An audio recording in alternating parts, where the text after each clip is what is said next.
Hey guys, welcome back to Back Sports, and I'm back with another video. And before I get into today's content, I want to give a quick shout out to you guys for helping me reach the 500 subscriber mark. You mean the world to me, and I'm really happy for what progress I've made.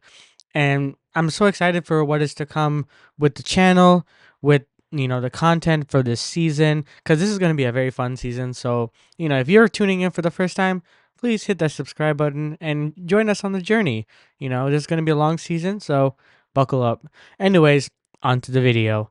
So there have been a lot of hype about Caleb Williams going into this season, and you've definitely heard it, especially if you are anywhere near NFL social media whatsoever. The hype behind Caleb Williams and the Chicago Bears is astronomical compared to what we've seen in the past. Being a number one overall pick from USC and going into a great situation in the Chicago Bears, currently in its current iteration, there were a lot of speculation as to how well can the Chicago Bears really do this season.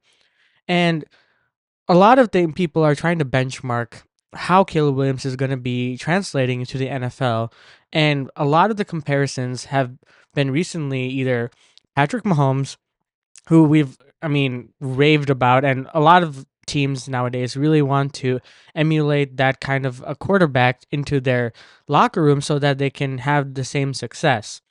But another quarterback that has been not necessarily on people's radar necessarily, but having had a recent season and recency bias, CJ Stroud. And CJ Stroud last year had an amazing, wonderful season and broke rookie records, with 4,100 yards, a trip to the playoffs, a division win, and even a playoff win as well.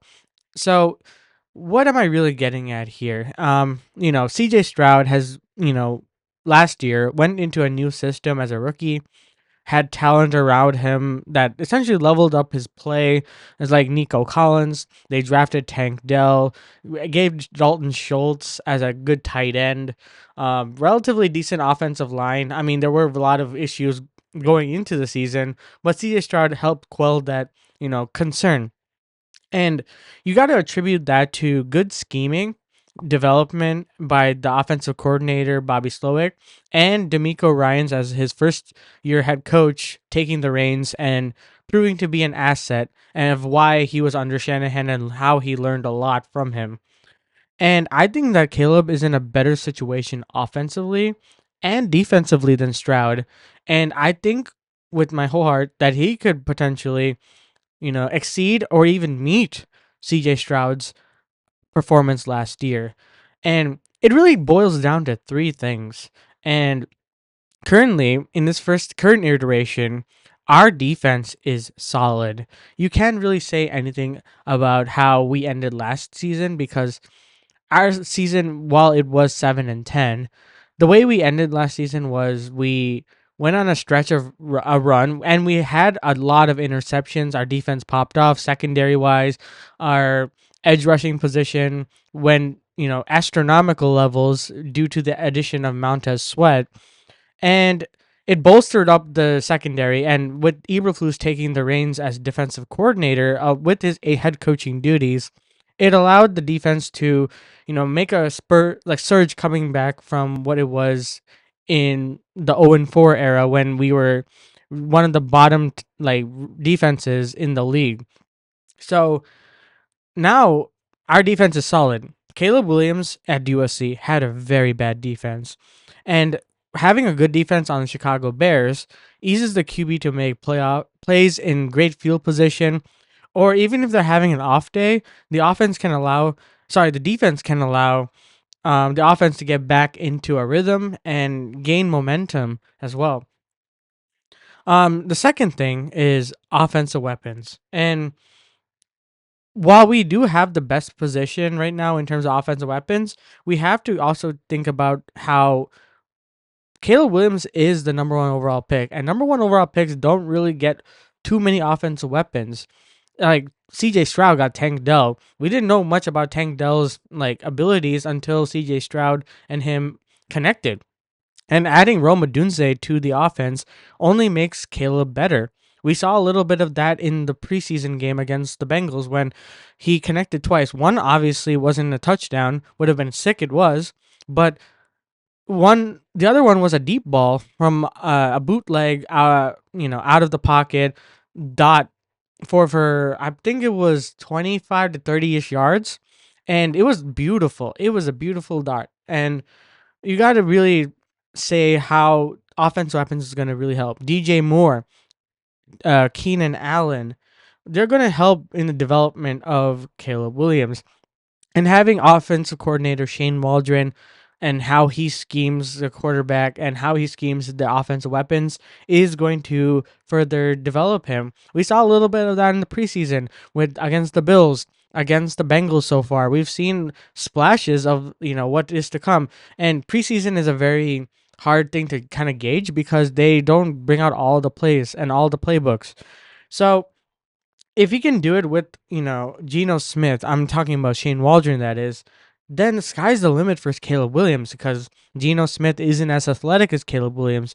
And there's a lot more you can do with Caleb than Geno. And, as much as what Seahawks fans say about, how Shane Waldron runs his offense with the screen passes and the bubble screens, I'm not too concerned about that as long as the ball goes down the field. And Geno Smith was still able to get near 4,000 yards last year, so I'm not really too worried about it. And, with Moore and Allen, what more can you say? And no pun intended. And even Tyler Scott, even think about as well. He can be a rise to stardom, and even if Colin Johnson makes the roster too. Finally, Caleb's drive to greatness for the city that deserves it. And this city deserves greatness, and especially for its football team that has lacked that for quite some time. And he wants to be the best. He's mentioned many times in interviews and pressers that he wants to be his own player. He emulates what Aaron Rodgers did, his idols like Matthew Stafford. He wants to be great, and that you can't really blame him. He showing that his confidence is very key, his poise in the pocket, and definitely his hard work. And in Hard Knocks, we got a little bit of a taste of what he is like personality wise, which is even better. And team chemistry, that's going to be very important. And clearly, he's been doing a lot of that with how he's kind of taking the leadership role, making sure that his teammates, like, hey, please clean our locker room, keep it clean for the custodians that work hard every day as well. The little things like that show the locker room that you have the leadership capabilities, that you can lead a team. And if you saw in the preseason games, he was able to command the offense. It wasn't like no, he audibled out. He was able to, make some adjustments on the offensive line. You love to see that for a rookie quarterback. And with these three things are what I think are going to allow him to attain such a feat as the rookie records set by CJ Stroud. And that's it. Pretty much all it for Caleb Williams. And I think that he's going to be really solid against, this schedule that we have this year. And there's very likely the chance that he could surpass or even attain what CJ Stroud did, whether it's 4,000 yards, 30 to 25 touchdowns, and like couple picks. Like the sky's the limit for this guy, and I'm really excited for what's to come. And I guess that's it for today's video. Please don't forget to like and subscribe per usual. Again, thank you so much for 500 subscribers. It means a lot to me. And that's about it. Please leave a like and comment and down below. And again, I'll see you guys in the next one.